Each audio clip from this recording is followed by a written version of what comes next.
Hi എല്ലാവർക്കും നമസ്കാരം. ഇന്ന് നമ്മൾ പ്രിപ്പയർ ചെയ്യാൻ പോകുന്നത് ക്യാരറ്റ് ലൈമാണ്. ഇതിനാവശ്യമുള്ള സാധനങ്ങൾ ഇതുപോലെ ഒരു ഏകദേശം സൈസുള്ള 2 ക്യാരറ്റും ഇതുപോലെ ഒരു ഒത്തിരി പഴുക്കാത്ത നാരങ്ങയാണ് ഇതിനാവശ്യം. അപ്പോൾ നമുക്കിത് എങ്ങനെയാണ് പ്രിപ്പയർ ചെയ്യുന്നത് നോക്കാം. ആദ്യമായി തന്നെ ഇതുപോലെ ഒരു ക്യാരറ്റ് എടുത്ത് തോല് കളഞ്ഞ് നന്നായി വൃത്തിയാക്കി എടുക്കുക. ഇത് ഞാൻ ഏകദേശം വൃത്തിയാക്കിയിട്ടുണ്ട്. എന്നിട്ട് നമുക്ക് ഇതേപോലെ ചെറിയ പീസായിട്ട് മുറിച്ചെടുക്കാം.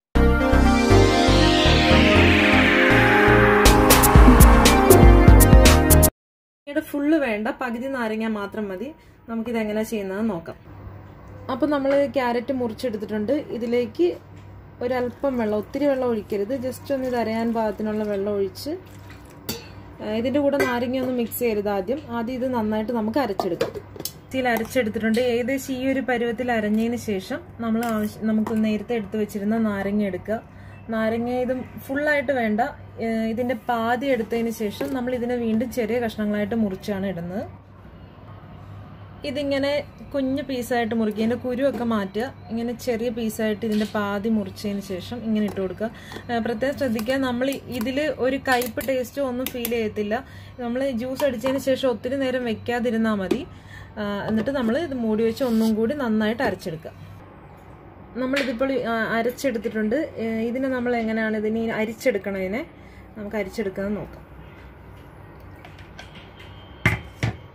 ഇതുപോലെ ഒരു സ്പൂൺ വെച്ച്, ഒത്തിരി നാരങ്ങ അരഞ്ഞു പോകണമെന്നില്ല, ഈ ഒരു പരുവത്തിന് ഇടുന്നാൽ മതി.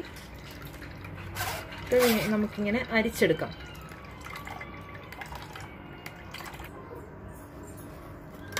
നമ്മളപ്പോൾ ഇതിൻ്റെ നീരെടുത്തിട്ടുണ്ട്. ഇതാണ് അതിൻ്റെ ജ്യൂസിൻ്റെ ഒരു കൺസിസ്റ്റൻസി. നമുക്കിതിലേക്ക് ഇനി ആവശ്യമുള്ള പഞ്ചസാരയും ചേർത്ത് ഉപയോഗിക്കാവുന്നതാണ്. ഗ്ലാസ്സിലേക്ക് സെർവ് ചെയ്യാം.